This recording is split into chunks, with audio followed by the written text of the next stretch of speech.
बस्तर संभाग में जिलों की संख्या कितनी है? How many district?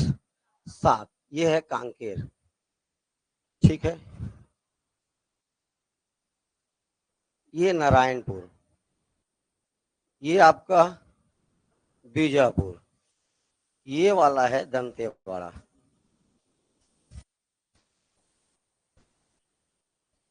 बस्तर, ये कोंडागांव, और ये वाला है सुकमा।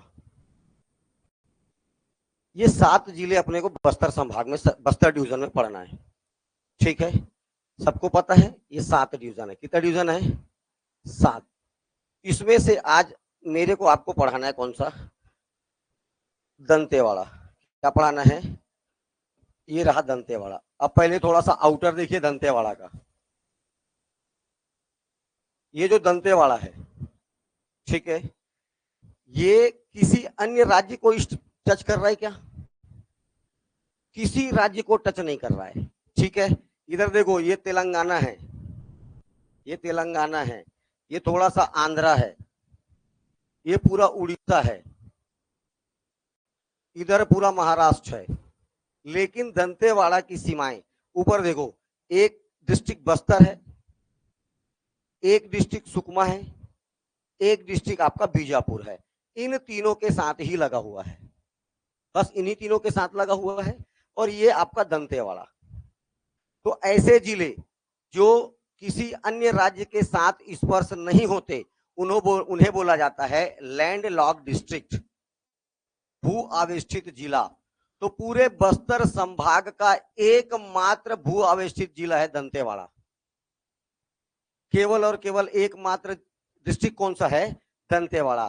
दंतेवाड़ा की सीमाएं किसी अन्य राज्य के साथ नहीं स्पर्श हो रही है, ना तो इसका कोई कोस्टल एरिया है, ना तो इसका कोई समुद्री सीमा है। ऐसे डिस्ट्रिक्ट को बोला जाता है लैंड लॉक डिस्ट्रिक्ट, ठीक है।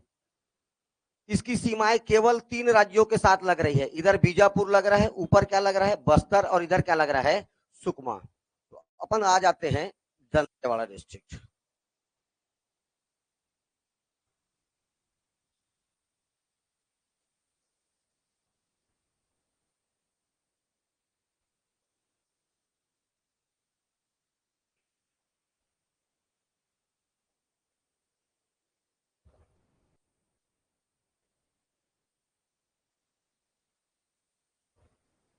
दंतेवाड़ा फॉर्मेशन 1998।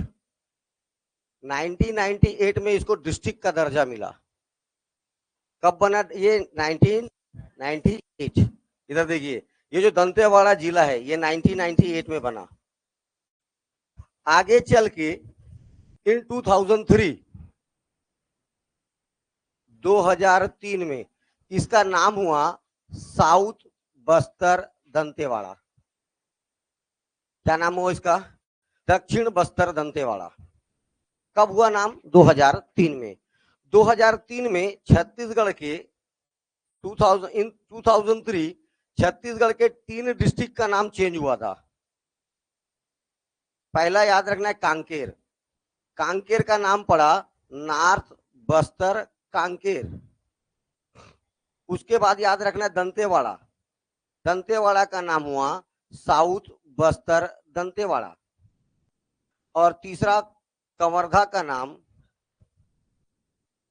इसका नाम पड़ा कबीरधाम। ये नामकरण, ठीक है। अरे ये तो 2-3 दिन से बता रहा हूं। कांकेर का नाम हो गया उत्तर बस्तर कांकेर, दंतेवाड़ा का नाम हो गया दक्षिण बस्तर दंतेवाड़ा, और कवर्धा का नाम बदल के किया गया था 2003 में कबीरधाम। वर्तमान में उसका क्या नाम है? कबीरधाम जिला। ऑफिशियली उसका नाम है कबीरधाम जिला, ठीक है।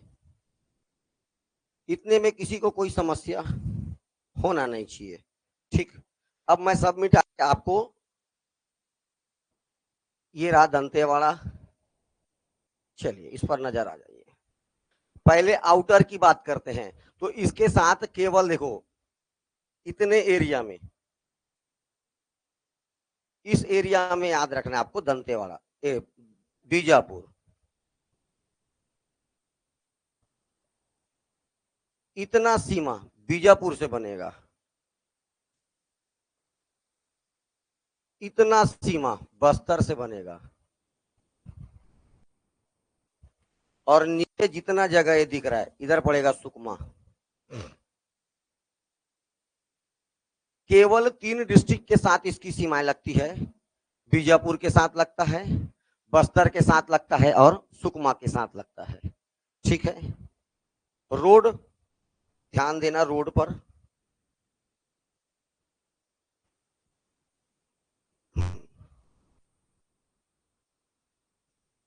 देखिए, ये बीजापुर से ये एक सड़क जा रही है, ये चले जाएगा जगदलपुर, जगदलपुर के बाद ये उड़ीसा, उड़ीसा होके आंध्रा, आंध्रा तरफ निकल जाएगा। इस रोड का नाम याद रखना है NH63, NH63। बीजापुर से होते हुए जगदलपुर, जगदलपुर से उड़ीसा आगे निकल जाएगा। सड़क का नाम NH63। ये ऊपर नारायणपुर, नारायणपुर से ये थोड़ा देर के लिए आएगा बस्तर, और ये बस्तर से ऐसा निकल जाएगा एक रोड, ध्यान दीजिए, ये सीधा सुकमा में जाएगा। कहां? कोंटा। पूरे छत्तीसगढ़ का सबसे लास्ट क्या है? कोंटा। ये सड़क का नाम याद रखना है स्टेट हाईवे नंबर 5, SH5। पूरे दंतेवाड़ा में आपको 2 ही सड़कें जाननी है। ठीक है, चलिए अब अपने काम का जगह प्लॉट करते हैं, अपने को इसमें पढ़ना क्या क्या है। तो ये जहां पर जंक्शन हो रहा है इस जगह को बोलते हैं गीदम। ये जगह कौन सा है? गीदम। ऊपर इस रोड पर यहां पर एक जगह याद रखना है बारसूर। ये जगह कौन सा है? गीदम। गीदम से लेकर के ये एक रोड याद रखना है, ये नेशनल हाईवे है। ठीक है, ये है नेशनल हाईवे नंबर 163A, इतना दूर तक। और ये है आपका दंतेवाड़ा। स्टेट हाईवे नंबर 5 पर बारसूल, गीदम, दंतेवाड़ा। दंतेवाड़ा के बाद जगह होता है बड़े बचेली। जगह का क्या नाम है?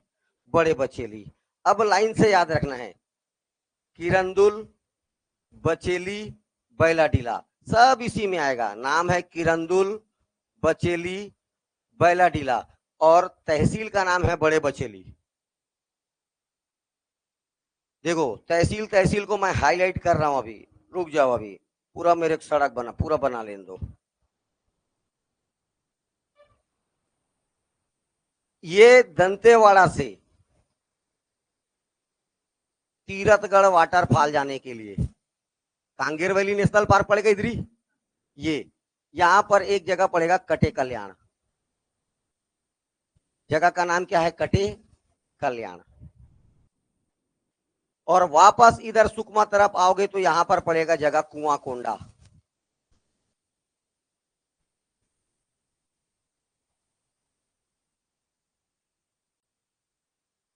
जगह का नाम कुआं कोंडा, जगह का नाम कुआं कोंडा। अब ध्यान से देखना, तहसील, तहसील के ऊपर मैं हाईलाइट करता हूं। ये एक तहसील है, क्या नाम है इसका? बारसूल। ये एक तहसील है, क्या नाम है इसका? गीदम। ये एक तहसील है, क्या नाम है इसका? दंतेवाड़ा। ये एक तहसील है, क्या नाम है इसका? बड़े बचेली। 4 पड़ गया आपको। कितने तहसील मिल गए? 4। कटे कल्याण, क्या नाम है इसका?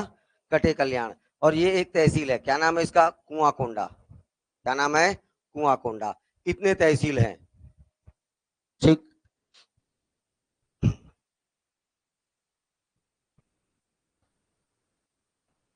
इधर ध्यान दीजिए, ये जो गीदम है इसी के पास एक फेमस गुफा है।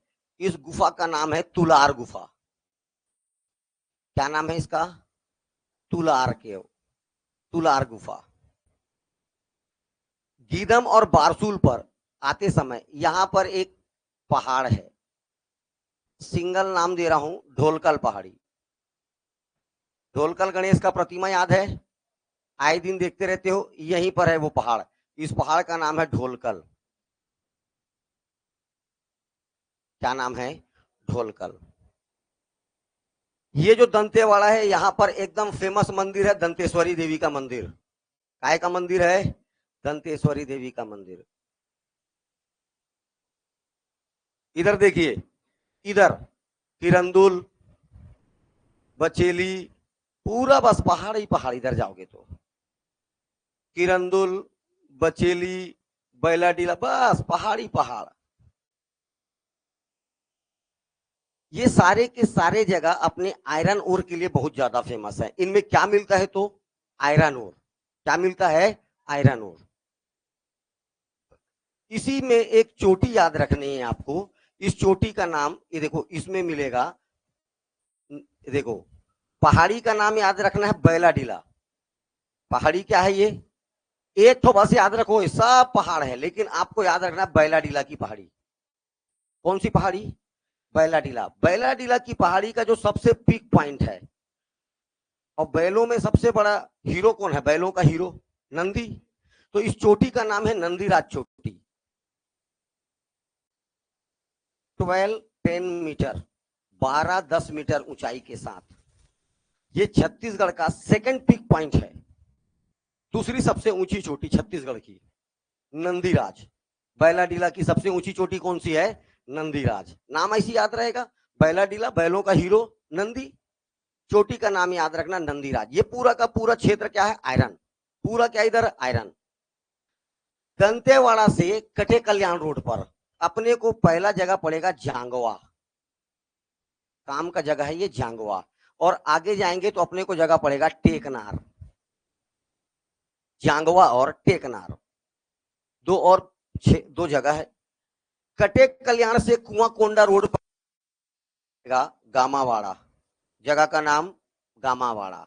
आगे आएंगे तो अपने को पड़ेगा जगह कारली, और आगे आएंगे जगह पड़ेगा समलूर, और फिर पड़ेगा कुआं कोंडा। गामावाड़ा, कारली, समलूर, कुआं कोंडा। तहसील कितने हैं इसमें? 6 तहसील कितने हैं? 6। ध्यान से मेरी बात सुनना, इसमें इसको छोड़ दो। ये कौन सा है? ये विकास खंड नहीं है। बाकी 5 विकास खंड भी है। केवल एक विकास खंड नहीं है। कौन सा नहीं है? पारसुल। बाकी 5 विकास खंड है। गीदम, दंतेवाड़ा, बड़े बचेली, कटे कल्याण और कुआकोंडा, ये 5 विकास खंड भी है। ठीक, चलिए ध्यान से देखना है। इस नंदीराज चोटी से एक नदी निकलेगी। काहे की चोटी से? नंदीराज चोटी से एक नदी निकलेगी ऐसा। और यहां पर एक पहाड़ का नाम है डांगरी। डांगरी हिल बोलते हैं। पूरा नाम है डांगरी डोंगर। डोंगर माने पहाड़ी होता है। इंग्लिश में इसको डांगरी हिल देगा। इंग्लिश में क्या देगा? डांगरी हिल। इस डांगरी हिल से एक नदी निकलती है, दोनों टकराती है दंतेवाड़ा में। दोनों कहां टकराता है? दंतेवाड़ा में।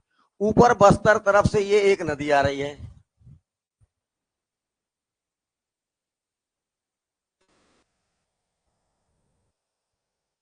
जो बीजापुर में जाएगी। कहां जाएगी? बीजापुर में।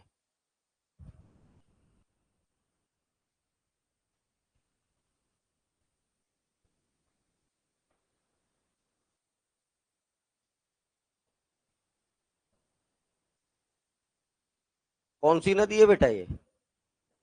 कौन सी नदी है? इंद्रावती। और मैं यहां बना लेता हूं ढोलकल पहाड़ नीचे अपना। ये रहा ढोलकल पहाड़ी। ये, चलिए, इस इंद्रावती नदी पर जैसे ही दंतेवाड़ा जिला में आएंगे, एक इस पर हाइड्रो पावर प्रोजेक्ट है। बहुत बड़ा हाइड्रो पावर प्रोजेक्ट है इस पर। इसका नाम है बोध घाट। परियोजना का क्या नाम है? बोध घाट। बोध घाट परियोजना। और आगे चलकर बीजापुर बॉर्डर पर इस पर एक वाटरफॉल है। इसमें टोटल 7 धाराएं हैं, इसलिए इसका नाम है 7 धारा वाटरफॉल।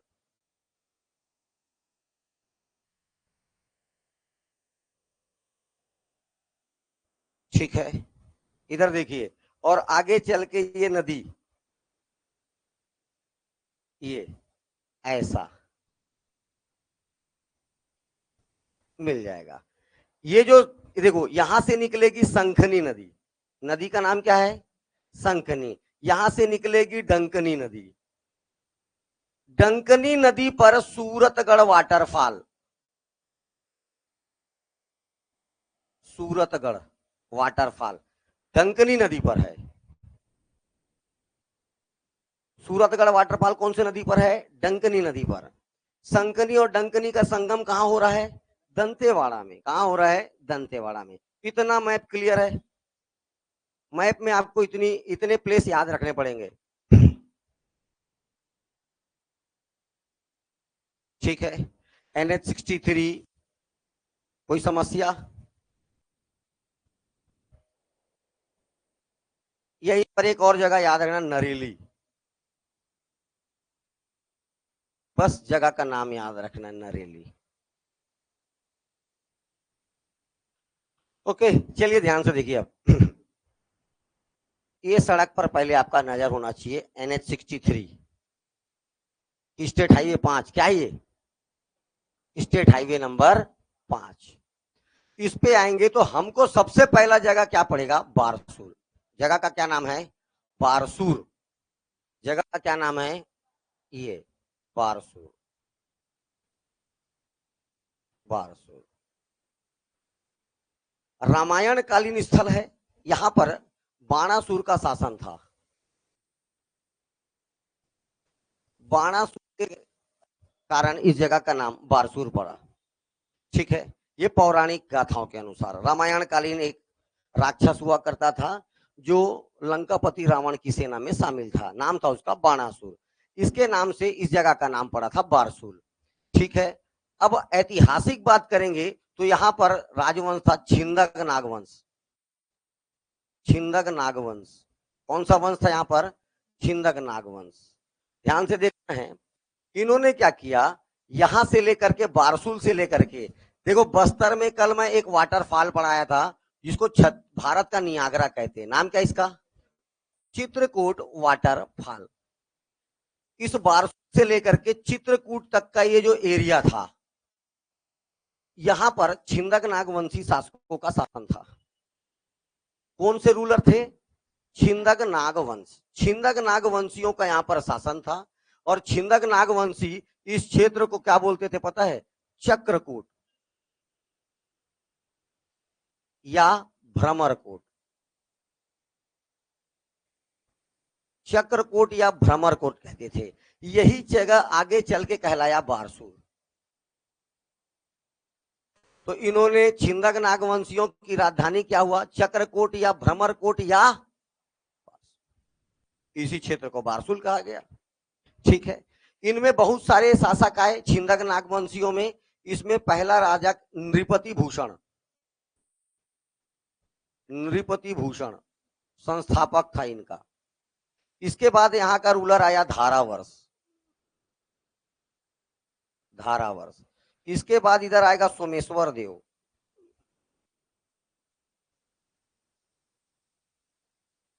और आएगा जय सिंह देव। बाकी बाकी बातें बाद में करेंगे। एक दो रानियों के नाम, गुंड महादेवी। धारावर्ष की पत्नी का नाम क्या था? गुंड महादेवी।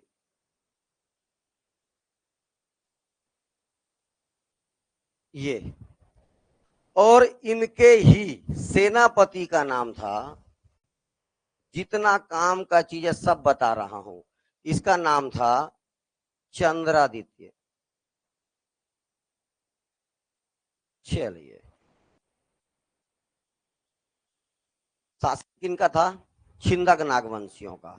छिंदक नागवंशी का देखो, इनका शासन काल कब से कब तक रहा छिंदक नागवंशियों का? तो 1000 एडी से 1324 एडी। बस्तर में शासन करेंगे। कहां शासन करेंगे? बस्तर में शासन करेंगे। ठीक है, खास करके इन क्षेत्रों पर। नृपति भूषण के बाद अगला शासक बनता है धारावर्ष। धारावर्ष ऐसा कोई काम करना चाहता था जिससे उसका नाम इतिहास में अमर हो जाए। तो उसका एक सेनापति था जिसका नाम था चंद्रादित्य। तो चंद्रादित्य के कहने पर इन्होंने बारसूल में बहुत सारे मंदिरों का निर्माण कराया, अनेक मंदिरों का निर्माण कराया, जिसमें प्रमुख पहला मामा भाचा मंदिर।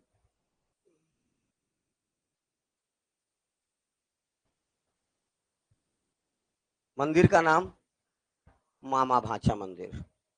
सब 18 वर्ष का सेनापति चंद्रादित्य बनवा रहा है। सबको कौन बनवा रहा है? 18 वर्ष का रूलिंग पीरियड आप 18 वर्ष, ठीक है। 18 वर्ष के शासन काल में बनवा कौन रहा है? चंद्रादित्य बना रहा है। पहला मंदिर कौन सा बनाया? मामा भाचा मंदिर। मेन याद रखना, यहाँ के जितने मंदिर होंगे सब शिव भगवान का मंदिर होगा। कौन से धर्म से संबंधित होगा? तो शैव धर्म से। कौन से धर्म से? शैव धर्म से। मामा और भाचा मंदिर नाम देने के पीछे कारण था कि जो बनाने वाले कारीगर थे, एक मामा था और एक भाचा था, आपस में रिश्ता उनका मामा भाचा, इसीलिए। और एक दिन का समय था इनके पास, मामा और भाचा के पास केवल कितने दिन का समय था? एक दिन का समय था इस मंदिर को बनाने के लिए। मूलतः ये शिव मंदिर है, लेकिन गर्भगृह खाली है, गर्भगृह में कुछ नहीं है। किस देवता को समर्पित है? शिव, शिवा। ये है मामा भाचा मंदिर। मामा भाचा मंदिर कहाँ है? बारसूर में। कहाँ है? बारसूर में। यही क्वेश्चन आएगा डायरेक्ट। कौन बनाया? कौन से राजवंश ने बनाया? किसके शासन काल में बना? बनाने वाले का क्या नाम था? इससे ज्यादा कभी नहीं पूछा है, ना पूछेगा। सब का सब देखो कितने के बीच में बनेगा? 11वीं सेंचुरी से लेकर के 14वीं सेंचुरी के बीच में सबका सब मंदिर कब से कब तक बनेगा भैया? 1000 मतलब हो गया 11वीं शताब्दी स्टार्टिंग, और 1324 मतलब हो गया 14वीं सेंचुरी। तो 11 to 14 सेंचुरी के बीच में सारे मंदिर बनेंगे। दूसरा इंपॉर्टेंट, बड़ा गणेश की प्रतिमा, बड़ा गणेश मंदिर। दूसरा क्या बना भैया? बड़ा गणेश मंदिर। दो बड़े बड़े आजू बाजू में बड़े बड़े ऐसे गणेश की मूर्तियां हैं। ये बड़ा गणेश और इसी के जस्ट बाजू में ऐसा छोटा गणेश। ये 7.5 फीट और ये लगभग तुम्हारा 3.5 फीट। लाल बलुआ पत्थर को किसे बना हुआ है? ये लाल बलुआ पत्थर से। एक बड़ा गणेश है, लड्डू वड्डू पकड़ा हुआ है हाथ में, जस्ट उसके बाजू में छोटा गणेश है। लेकिन मंदिर का नाम ऐसा बड़ा छोटा गणेश नहीं है, केवल बड़ा गणेश मंदिर। बनाने वाले का नाम चंद्रादित्य, बनाने वाले का नाम चंद्रादित्य। तीसरा बना बत्तीसा मंदिर। बत्तीसा मंदिर, इसको चंद्रादित्य नहीं बनाया, याद रखना, ठीक है। इधर देखिए 16 पिलर इधर है, 16 पिलर इधर है, 16 और 16 32, और जाने के लिए यहां से सीढ़ी है। चलिए जाइए दर्शन करिए, और इधर से उतर जाइए, इधर सीढ़ी है। नाम क्या इसका? बत्तीसा मंदिर। 16 खंबा इधर, 16 खंबा इधर, जैसा शिवलिंग इधर, जैसा शिवलिंग इधर वैसा ही गर्भगृह में शिवलिंग इधर। और यहां पर बना हुआ है काले ग्रेनाइट से बना हुआ एक नंदी का मूर्ति। काले ग्रेनाइट कलर से बना हुआ नंदी की विशाल प्रतिमा, पीएससी प्री 2021, ठीक है। किस मंदिर में काले ग्रेनाइट कलर के विशाल नंदी का मूर्ति है? याद रखना है, बत्तीसा मंदिर। कहां है बत्तीसा मंदिर?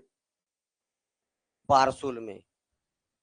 सब कहां पढ़ा रहा हूं मैं? बारसूल में। ये बत्तीसा मंदिर जैसा इधर बना है वैसा ही इधर बना है, एकदम। इसको बोला जाता है फोटो कॉपी। क्या बोला जाता है? Photo copy. काले ग्लेराइट कलर का बना हुआ नंदी का मूर्ति, ठीक है। 16 खंबे इधर, 16 खंबे इधर, 16 16 32। चौथा बोले सबके बारे में बना लिया मैं, मेरे को भी तो कोई जाने, तो एक मंदिर का नाम हो गया चंद्रादित्य मंदिर। ये अपने नाम से भी बना दिया चंद्रादित्य मंदिर। और एक तो बड़ा सा मजदूरों के लिए तालाब खुदवा दिया, तो उसको बोला जाता है चंद्रादित्य सरोवर। चंद्रादित्य सरोवर इज आल्सो नोन एज बड़ा तालाब।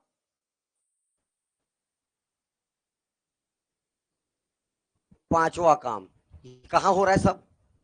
बारसूल में। छठवा यहां पर बना है नाग मंदिर।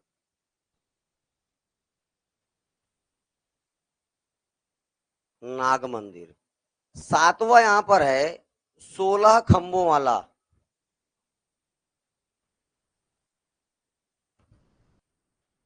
शिव मंदिर।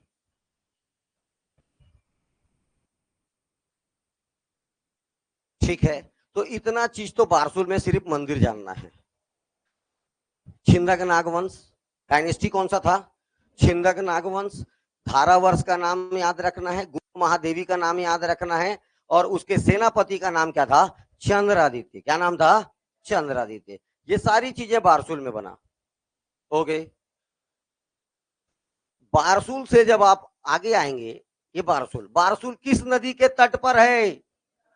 बस ये भी जानना है, बारसूल किस नदी के तट पर है? इंद्रावती नदी के तट पर है। जब गीदम के लिए आते रहेंगे तो इस रास्ते पर एक पहाड़ पड़ेगा, इस पहाड़ का नाम है ढोलकल पहाड़। इस पहाड़ का क्या नाम है?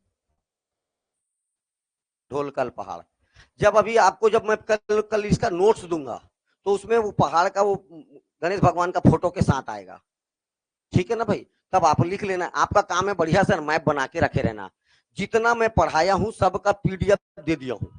बस्तर का पीडीएफ आ गया है, तुम्हारे पास कांकेर का आ गया है, किसका आ गया है, और पोंडा गांव का आ गया है, बस्तर का भी आ गया है। ये देख, दंतेवाड़ा का कल आएगा। ठीक है, जो ये सब चीजें मिस्टेक होगा वो सुधर के आएगा। तो यहाँ पर आपको मिलेगा ढोलकल पहाड़ी के ऊपर एक ऐसा सीधा, देखिए लगभग याद रखना है 3000 फीट पहाड़ चढ़ने के बाद, 3000 फीट पहाड़ी के ऊपर में एक ऐसा गोल सकरा ऐसा बना हुआ है, और यहाँ पर गणेश भगवान क्या है? मूर्ति है, ओपन। ठीक है, इसी को बोलता है ढोलकल गणेश। बनाने वाले याद रखना छिंदक नागवंशी। कब बनाए थे? तो 11 सेंचुरी। कब बनाए थे? 11 सेंचुरी। कौन बनाया था? अज्ञात है। राजवंश याद रखना छिंदक नागवंश। नागवंश वंश कौन सा था? छिंदक नागवंशियों के द्वारा बनाया गया ढोलकल गणेश की प्रतिमा को या मूर्ति को। ठीक, आगे आएंगे तो अपने को पड़ेगा जगह गीदम। ये ढंग से जगह याद रखना है। ये गीदम है बेटा, यहां से आपको दंतेवाड़ा के लिए रोड बनाया गया है। ये जगह गीदम है। क्या है ये? गीदम। गीदम से एक दो बात याद रखना है। गीदम एक तहसील है, एक विकास खंड है। इधर इधर इधर इधर आओ, इस तरफ आओ। हाँ, कहीं बैठ। क्या क्या बोला याद हुआ? गीदम एक तहसील है, एक विकास खंड है। दो बात हो गया। इसी गीदम से एक पर्सनल, अच्छा एक तो गुफा है, तुलार गुफा। ये भी रामायण काल से संबंधित एक गुफा है, नाम भरजान तुलार गुफा। गुफा का नाम तुलार गुफा, रामायण कालीन स्थल है। ओके, इस गीदम से एक पर्सनालिटी याद रखना है आपको, स्वर्गीय महेंद्र कर्मा जी को। महेंद्र कर्मा ने एक प्रोजेक्ट चालू किया था, सलवा जुड़ूम। सलवा जुड़ूम।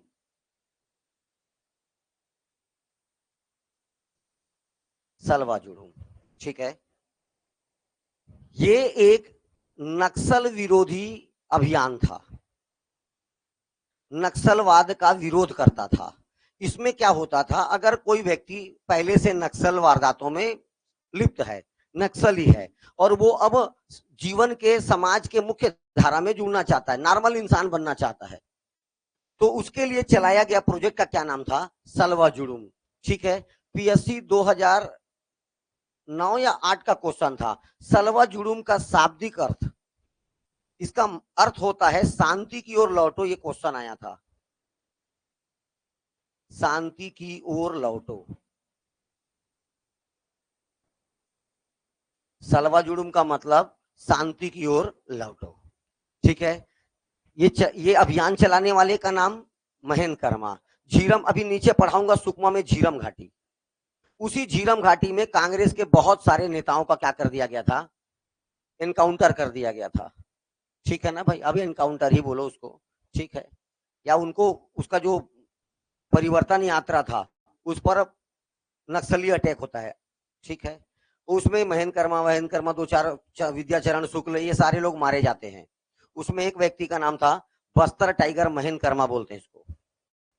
कांग्रेसियों, बहुत बड़ा कांग्रेसी नेता था ये महेंद्र कर्मा, ठीक है। इनका एक कार्यक्रम याद रखना है, क्या नाम था, सलवा जुडूम। सलवा जुडूम का मतलब क्या होता है, शांति की ओर लौटो। अगर कोई नक्सल वारदात से छुड़कर सामान्य जीवन जीना चाहता है तो उसके लिए ये आया हुआ अभियान था, सलवा जुडूम।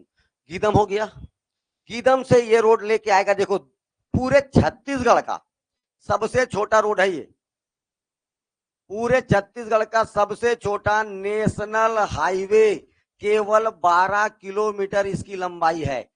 रोड का नाम है 163A। तू भी आ गया और आ गया, सर को चलो चलो, सर को सर को सर को, नाम क्या है,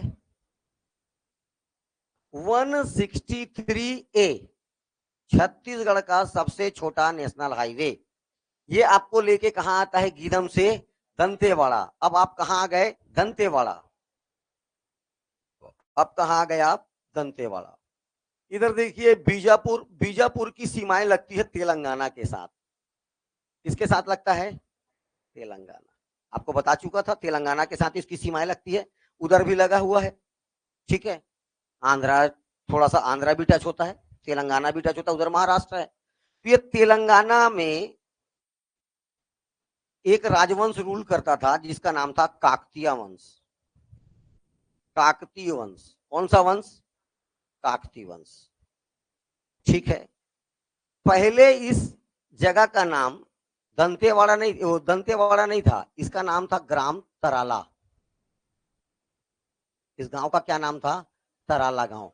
बाद में ऐसा देखो, पौराणिक मान्यता के अनुसार माता सती के 52 हिस्से हुए थे। जहां जहां पर जो हिस्सा गिरा वहां पर क्या बन गया बेटा, शक्तिपीठ। जहां जी जो जैसे नाथलदाई मंदिर बोलते हैं तो वहां पर नथ गिर गया था, दंतेश्वरी देवी बोलते थे, यहाँ पर क्या गिरा था, माता का दांत। ऐसे ऐसे 52 शक्तिपीठ है। तो 52 शक्तिपीठों में एक है पौराणिक मान्यता के अनुसार। क्योंकि माता सती के यहाँ दांत गिरे थे इसलिए नाम पड़ा दंतेश्वरी। लेकिन आपको इसका प्राचीन नाम क्या था, तराला ग्राम। बाद में इसका नाम क्या पड़ा, दंतेवाड़ा, ठीक है। ये तो मैं पौराणिक गाथाओं के अनुसार बता रहा हूं, लेकिन इसका दंतेवाड़ा नाम पड़ने के पीछे कारण है दंतेश्वरी देवी का मंदिर होना यहां, ठीक है। कौन सा मंदिर होना, दंतेश्वरी देवी का मंदिर होना। मान लीजिए ये आपका छत्तीसगढ़ है, ये छत्तीसगढ़ है, तो छत्तीसगढ़ में ये वाला हिस्सा, इतना ही हिस्सा, इतने हिस्से में टच होता है आपका तेलंगाना, ठीक है। इस तेलंगाना में एक राजवंश शासन कर रहा था जिसका नाम था काकतीय वंश, काकतीय वंश, ठीक है। और ये काकतीय वंश में इस समय तेलंगाना में शासन, वारंगल, वारंगल इनकी राजधानी कहां थी, काकतियों की, वारंगल। ये क्षेत्र क्या कहलाता था, वारंगल, वारंगल। राजा रुद्र प्रताप देव, राजा रुद्र प्रताप, राजा रुद्र प्रताप के ऊपर, ध्यान से सुनना, राजा रुद्र प्रताप देव के ऊपर ऊपर से दिल्ली सल्तनत काल में, अभी मैं तुमको इतिहास पढ़ाऊंगा तो यही से चालू करूंगा। दिल्ली सल्तनत में उस समय शासन करता खिलजी। किनका शासन था, खिलजी। और इसी समय अलाउद्दीन खिलजी का शासन चला था ऊपर। इसी का एक सेनापति का नाम था मलिक काफूर। खिलजी, अलाउद्दीन खिलजी के सेनापति का नाम क्या था, मलिक काफूर, ठीक है।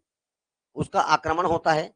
राजा रुद्र प्रताप देव बिना उससे लड़ाई किए अपनी एक मूर्ति को सोने के जंजीर से लपेटता है। इसी समय यहां पर से निकला था कोहिनूर का हीरा।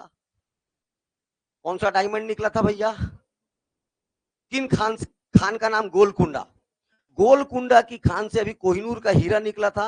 अपने मूर्ति को पूरा सोने की जंजीर से लपेट लिया और किसको गिफ्ट कर दिया, पूरा लपेटा इसको और मलिक काफूर को गिफ्ट कर दिया। और हाथ में क्या लेके आया था भैया, कोहिनूर का हीरा। ये कोहिनूर का हीरा भी लाया। और सारा चीज गिफ्ट कर दिया। इस चीज को देख रहा था इसका छोटा भाई अन्नमदेव। अन्नमदेव, ठीक है। खिलजी के बाद यहां पर आ जाएंगे तुगलक। तुगलक में भी फिरोज शाह तुगलक, ये तुगलक, तुगलकों का भी आक्रमण होगा। सेम यही शासक, कौन शासक, राजा, ये तुगलकों को भी बहुत सारा जायदाद दे देता है। अब ये अन्नमदेव, भैया तेरे साथ नहीं रहूंगा, अपने कुछ फॉलोअर्स को लेकर के इस क्षेत्र की ओर आगे बढ़ा। और ये नित्य प्रतिदिन कई दिनों तक जब ये तपस्या करने बैठता था तो इस इधर के जंगलों में ये तपस्या करने बैठा, ठीक है। इनकी इष्ट देवी या कुल देवी का नाम दंतेश्वरी देवी, उनके लिए ये तपस्या करने बैठा। माता इससे प्रसन्न हुई। देखो मैं जो बता रहा हूं, मैं पुस्तक नहीं लिखा हूं, मैं जनश्रुतियों की बात कर रहा हूं। छत्तीसगढ़ में जो मौजूद जनश्रुतियां हैं उनके अनुसार बात कर रहा हूं, मैं कुछ ग्रंथों के अनुसार बात कर रहा हूं, है ना भैया। तो जैसा आपको परीक्षा के लिहाज से याद रखना है वो ऐसे का वैसा एज इट इज याद रखना है। तो इनकी जो दंतेश्वरी माता है वो इनसे प्रसन्न होकर के सामने प्रकट हुई। बोले वत्स क्या चाहते हो? तो राजा अन्नमदेव बोले माता मेरा भाई तो सब कुछ गया, तो मैं एक क्या चाहता हूं, बहुत बड़ा साम्राज्य चाहता हूं। अगर आप मेरे भक्ति से प्रसन्न है तो मुझे एक बहुत बड़ा साम्राज्य दीजिए। तो माता बोली ठीक है, मैं एक टुकनी देती हूं तेरे को, उस टुकनी को अपने सर पर तेरे को उठा करके तू जितने दूर तक चल लिया, मेरा एक प्रतिरूप रहेगा पत्थर के रूप में इसमें, और तू इसको अपने सर पर लेके जहां तक गया, जहां तक तू चला गया वहां तक तेरा साम्राज्य होगा, ठीक है। और इस टुकनी में अन्नमदेव उस पत्थर रूपी माता के प्रतिरूप को बैठाए और चलते चले गए। और माता जैसे जैसे अन्नमदेव आगे बढ़ता था उसके पीछे पीछे आ रहा है, ये एहसास भी होता था अन्नमदेव को, क्योंकि पायलों की आवाज आता था। तो अन्नमदेव को पता चल जाता था माता पीछे पीछे आ रही है। चलता गया चलता गया चलता गया, ये अन्नमदेव पहुंच गए कहां पर, ये नदी पार करना था अब इसको। ये देखो वारंगल से आ रहा है, ये नदी पार करना था। नदी में पार करते करते अन्नमदेव का पैर धंस गया, ठीक है। अन्नमदेव का पैर धंस गया और ले दे के निकला ही था और आगे बढ़ा, तब देखता है कि पीछे पायल का आवाज नहीं आ रहा है। अब पायल का आवाज नहीं आ रहा है, हो सकता है अन्नमदेव के मन में ये चला माता ये नदी पार नहीं करना चाहती, कुछ भी होगा। अब अन्नमदेव पीछे पलट के देख दिया, अन्नमदेव की कहा पीछे पलट के देख दिया। तो याद रखना है माता का पैर क्या हुआ था, रेत में फंस गया था, जिसके कारण पायल का आवाज नहीं आ रहा था। क्योंकि जो बात हुई थी, जहां ये बात माता रानी बोली थी उसको, तू जहां मेरे को पलट के देखेगा वहीं पर मेरी मूर्ति को स्थापित करेगा और वहां तक तेरा शासन होगा। इसीलिए उसने इसी जगह पर माता का एक मंदिर बनवाया, यहां पर स्थापित किया। तो इस नदी का नाम है संकनी, इस नदी का नाम है डंकनी। तो संकनी डंकनी नदी के संगम पे पहले था नाम तराला गांव, पहले क्या नाम था इसका, तराला गांव। यहां पर दंतेश्वरी देवी का मंदिर स्थापित किया गया, ठीक है। आज आप देखते हो तो बहुत भव्य हो गया है वो। प्रारंभ में याद रखना है इस दंतेश्वरी देवी किसकी कुल देवी है, काकतियों की कुल देवी। बाद में याद रखना है काकतियों ने अपना राजधानी किसको बना लिया, जगदलपुर को। इसी जगदलपुर के महल के भीतर में अपनी कुल देवी का एक मंदिर भी है, यहां पर भी दंतेश्वरी देवी का मंदिर है, जगदलपुर में बताया था ना, ठीक है। तो ये भैया कहां रोज रोज इतना दूर तो नहीं आ सकते, बाद में इनका तो धीरे धीरे राज्यपाट और फैला। तो संकनी डंकनी के संगम पर गांव का नाम तराला गांव में, ठीक है। कौन सा मंदिर बना भैया, भव्य दंतेश्वरी देवी का मंदिर बना। लगभग 14 सेंचुरी के आसपास का बात है, 1324 मतलब 14 सेंचुरी, 1324 मतलब कौन सा सेंचुरी, 14 सेंचुरी में यह मंदिर बना। बनाने वाले का नाम अन्नमदेव, बनाने वाले का नाम अन्नमदेव। अब देखिए ये दंतेश्वरी देवी का जो मंदिर है उसके जस्ट बाजू में एक और मंदिर, देखो पहला बात तो याद रखना है, लकड़ी से बना है। दंतेश्वरी देवी का मंदिर कैसे किससे बना है? लकड़ी से बना हुआ है, एक बात। दूसरा बात याद रखना है, जैसे आप अंदर प्रवेश करें मंदिर के अंदर, मंदिर के जस्ट जस्ट बाहर में, सॉरी, मंदिर के गेट के जस्ट बाहर में गरुड़ स्तंभ है। ऐसे पकड़ना पड़ता है उसको पीछे से, किसी से पकड़ाया किसी से नहीं पकड़ाया, अपना अपना मन्नत रहता है। गरुड़ स्तंभ, दरवाजे के ऊपर में लिखा हुआ है श्री श्री 1008 दंतेश्वरी माता। ठीक है, मंदिर प्रवेश किए तो मूर्ति काले कलर के ग्रेनाइट पत्थर से बना है। कौन कौन देख लिया है? देख रहे हो इतने लोग? ठीक है, गुड। मूर्ति का कलर काले ग्रेनाइट पत्थर, अवस्था याद रखना जागृत अवस्था। अब आज सब के सब सर्च करके देखना, माता रानी ऐसे देख रही है। ठीक है, इसी अवस्था को बोला जाता है जागृत अवस्था। कैसा अवस्था? मूर्ति कौन सी अवस्था में है? तो जागृत अवस्था में। काले ग्रेनाइट कलर से बना हुआ, ये भी जानना है। जैसे बाहर निकले इसी के बाजू में, जैसे मान लीजिए ये दंतेश्वरी मंदिर है, ये जस्ट बाजू में सेम एक मंदिर, ये इसकी छोटी बहन है, मावली माता का मंदिर है। ये किसका मंदिर है? मावली माता। ऐसी मान्यता है बेटा, जो चीज यहां पर भोग चढ़ेगा सेम चीज यहां चढ़ेगा। छोटी बहन मावली माता। जब आप बोलते हो ना रथ परिक्रमा, ये परिक्रमा, वो परिक्रमा, मावली मावली नाम ही है, मावली पर घाव। तो मावली पर घाव में दंतेश्वरी के प्रतिरूप के रूप में मावली माता के मूर्ति को घुमाया जाता है। इसीलिए यहां पर जो भी चीज अर्पण किया जाएगा सेम चीज कहां पर चढ़ाया जाता है? मावली माता में। ठीक है, ये ऐसे, ये एक रोड है सामने सीधा, ये आपको लेके जाएगा भैरव बाबा मंदिर। यहां पर भैरव मंदिर है, भैरव बाबा। लेकिन इस भैरव बाबा मंदिर में कुछ नहीं मिलेगा, दो ठो पद चिन्ह मिलेंगे भैरव बाबा के, मूर्ति उर्ति नहीं है। जाओगे तो भैरव बाबा वेट कर रहा हो, ऐसा कुछ नहीं है। वहां पर जाओगे तो दो ठो पद चिन्ह है। ठीक है, दंतेश्वरी देवी में याद रखना है, यहाँ का दशहरा बड़ा इंपॉर्टेंट है। दशहरे का अलग अलग रस्म है, पाट यात्रा, काछन गांधी, जोगी बिठाव, मुरिया दरबार, भीतर रहनी बाहर रहनी, ये सब 11-12 दिन चलने वाला त्योहार है। ठीक है ना, याद रखना है। ये दंते आजा। अब दंतेश्वरी मंदिर से अब काम का बात अब ध्यान से सुनना। इस दंतेश्वरी मंदिर के प्रांगण में एक पत्थर है, यहां पर इस पत्थर में एक समय में दिया जाता था नरबली। इंसानों की जो बलि दी जाती थी इसको क्या बोलते थे? नरबली प्रथा। ठीक है, नरबली प्रथा बहुत फेमस था यहां पर। एक चीज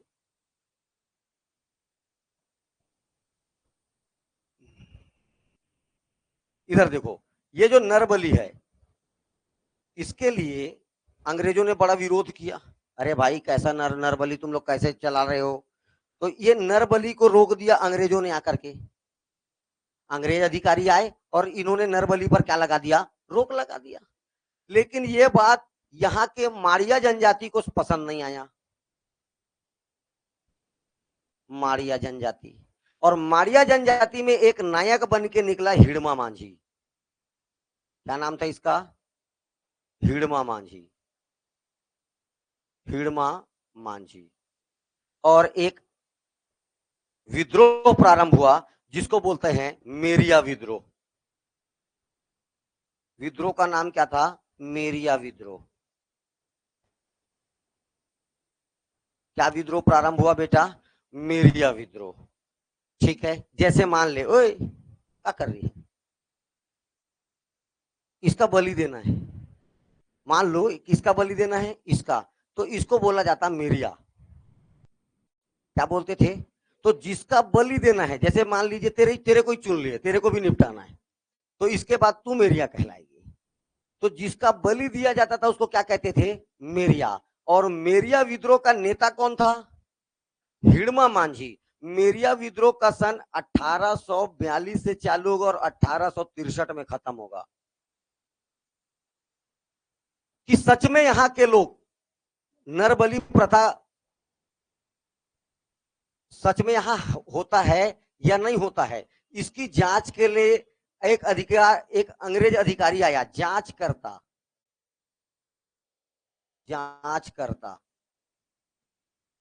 ठीक है, तो यहां पर नरबली प्रथा होती है या नहीं होती है, इसके जांच करने के लिए एक अंग्रेज अधिकारी आया जिसका नाम था मैकफरसन। मैकफरसन को इसलिए नियुक्त किए थे कि तुम जाओ और पता लगाओ वहां पर नरबली हो रहा है या नहीं हो रहा है। तो ये मैकफरसन जांच करने आया और मैकफरसन ने अपने रिपोर्ट पे लिखा कि जो माड़िया जनजाति है यहां पर दो त्योहार मनाते हैं। एक त्योहार का नाम है माटी तिहार, माटी तिहार, और एक तिहार का नाम है ताड़ू पेन्नू।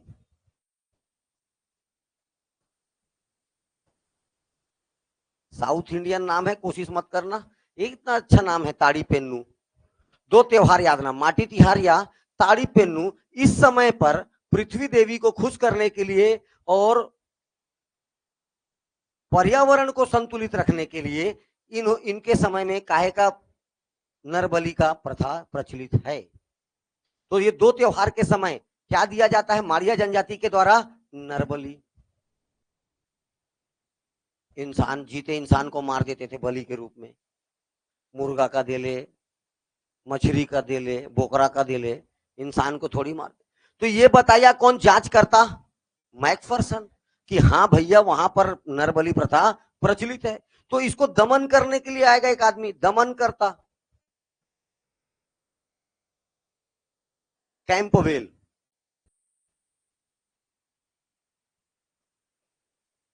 दमन करने कौन आएगा?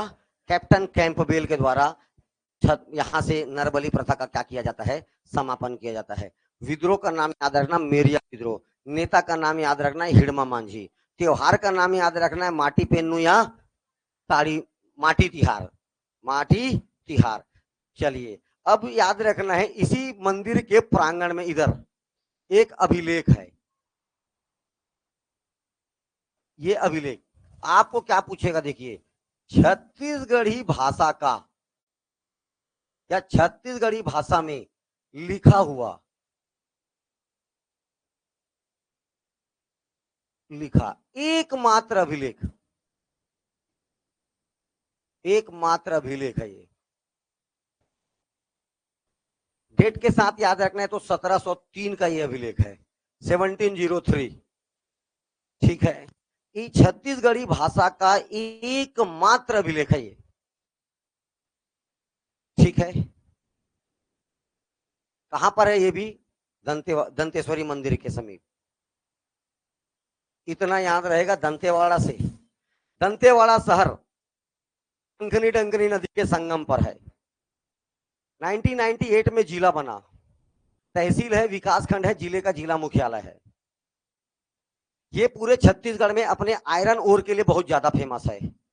तो ये जो दंतेवाड़ा डिस्ट्रिक्ट है पूरे छत्तीसगढ़ का सबसे अधिक लोहा उत्पादन करता है, सबसे अधिक लोहे का भंडार भी है। यहाँ के लोहे में हेमेटाइट की मात्रा ज्यादा होगा। किस प्रकार का लोहा मिलता है छत्तीसगढ़ में? तो हेमेटाइट प्रकार का लोहा। और यहाँ का जो लोहा है किस देश को निर्यात किया जाता है? तो जापान।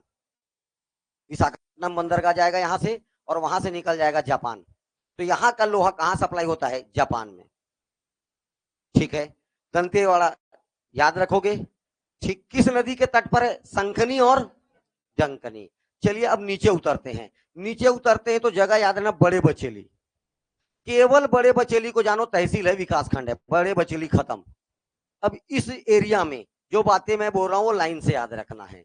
बड़ी बचेली के बाद उल्टा चलना है। ये है किरंदुल, ये है बचेली, ये है बैलाडीला।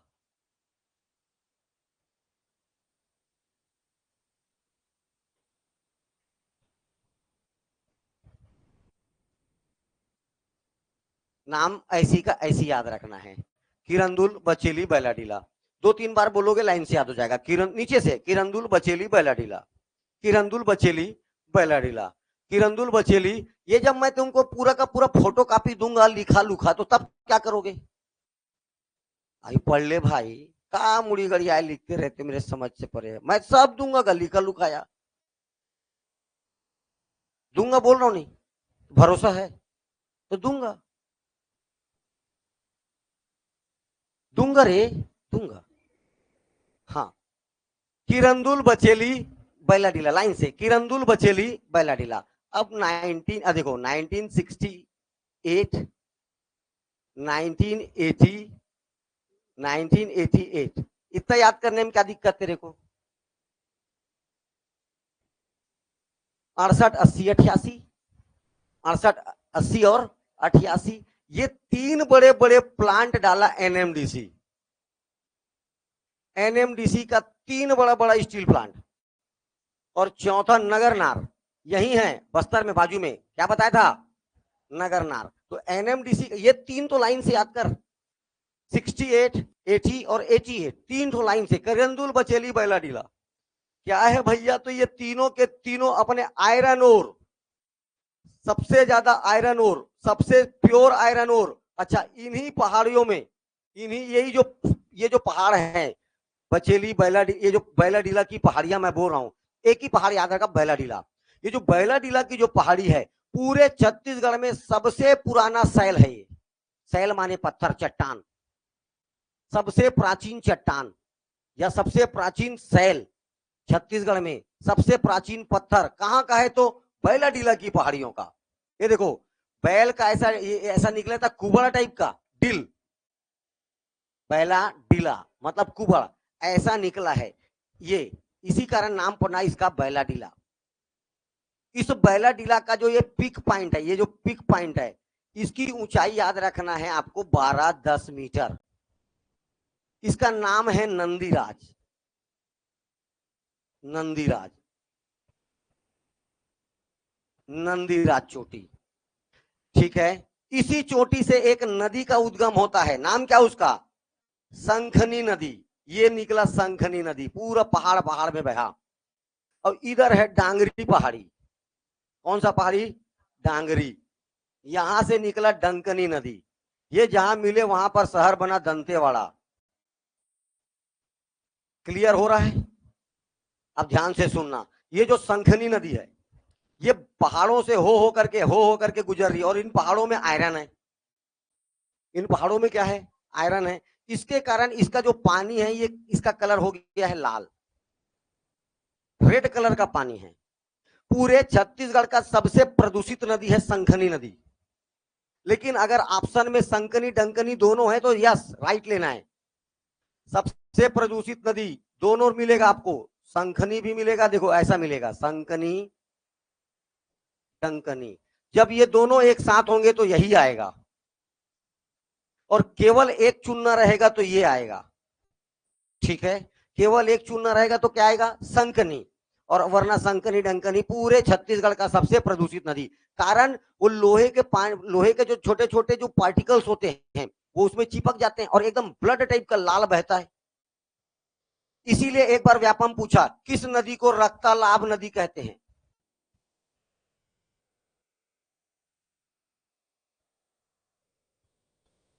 इस नदी को रक्तलाभ कहते हैं, रक्त के समान लाल, उसी को रक्तलाभ कहेंगे। कौन सी नदी? संकनी। संकनी नदी का उद्गम नंदीराज चोटी बैलाडीला। डंकनी नदी का उद्गम डांगरी चोटी। और डंकनी नदी पर एक मैं तुमको वाटरफॉल बना बताया, क्या नाम है इसका? सूरतगढ़। क्या नाम है इसका? सूरतगढ़ वाटरफॉल। ये लीजिए,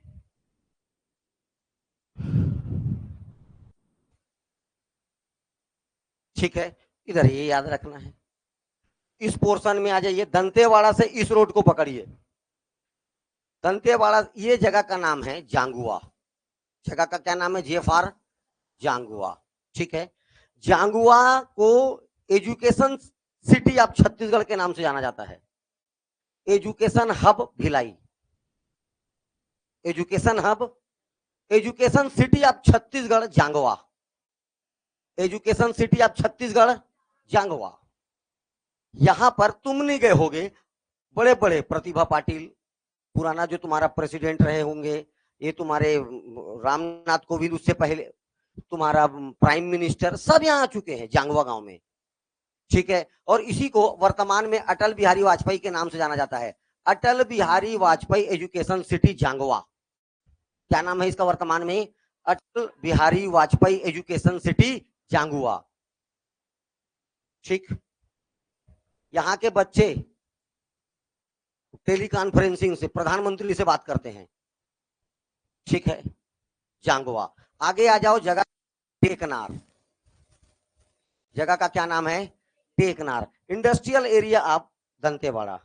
दंतेवाड़ा में छोटे मोटे इंडस्ट्रियों की कमी नहीं है, लेकिन एकमात्र इंडस्ट्रियल एरिया जो बार बार पूछता है बस्तर से, है टेकनार। टेकनार इंडस्ट्रियल एरिया कहाँ है? दंतेवाड़ा में। टेकनार इंडस्ट्रियल एरिया कहाँ है? दंतेवाड़ा में। इसके बाद ये आ जाओ, इस जगह का नाम है कटे कल्याण। कटे कल्याण। पूरे भारत में, ध्यान से सुनना क्या बोल रहा हूं, पूरे भारत में एकमात्र टीन का उत्पादन छत्तीसगढ़ के द्वारा किया जाता है। बार बार ये क्वेश्चन आता है, फिर भी गलत करके आते हैं लोग। ठीक है, तेरे से पूछूंगा अभी, का तू कर रही है, जुआ उआ मार रही, मेरे समझ में नहीं आ रहा है। हम्म तेरे को मैं मारता हूं अभी। ठीक है, ध्यान से सुन। पूरे ऑल इंडिया टीन का उत्पादन एकमात्र शहर या एकमात्र राज्य जहां टीन का उत्पादन होता है छत्तीसगढ़ है। तो पूरे भारत में 100% टीना कहां से जाता है? छत्तीसगढ़ से। ठीक है, छत्तीसगढ़ में भी दो ही जिला, ये दंतेवाड़ा और नीचे सुकमा, केवल यही दो जिले में टीन होता है। छत्तीसगढ़ में भी कहां कहां? दंतेवाड़ा और केवल यहीं पर क्या होता है? टीन। और इन दो जगह टीन का उत्पादन भी एनएमडीसी करवाएगा। टीन का उत्पादन भी कौन कराएगा? एनएम। और इनमें भी सबसे ज्यादा कहां होता है? तो कटे कल्याण में। कटे कल्याण तहसील है, विकास खंड है। टीन का सबसे ज्यादा उत्पादन भी यहीं से होता है और सबसे ज्यादा डिपॉजिट भी यहीं है।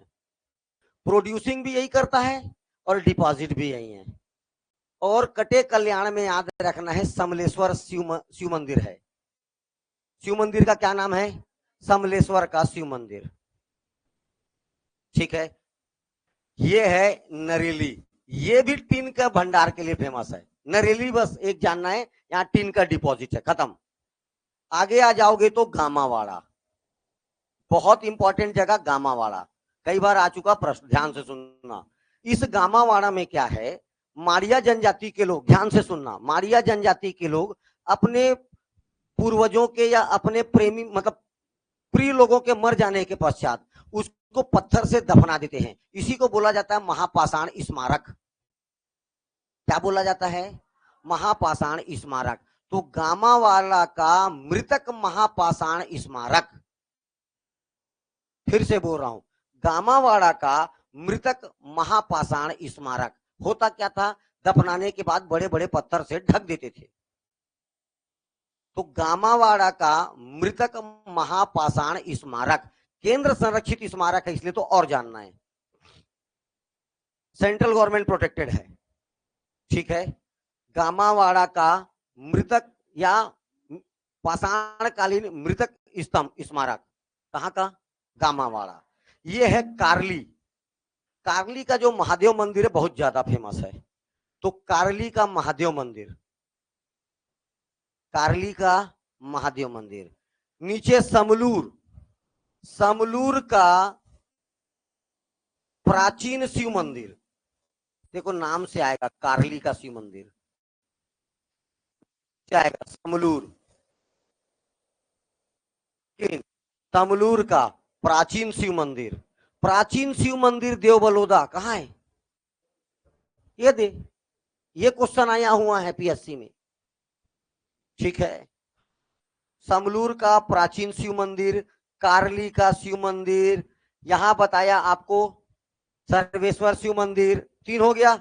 ये है कुआं कोंडा, ये जो नीचे वाला जो क्षेत्र है ये कुआं कोंडा तहसील में पड़ता है। बचेली बलड ये कुआं कोंडा तरफ पड़ता है। कोई समस्या किसी को? होना तो नहीं चाहिए। ये रहा, देखो ये कौन सी नदी आ रही है? इंद्रावती नदी। कौन सी नदी? इंद्रावती नदी। इंद्रावती एंट्री किया, कहां से एंट्री किया?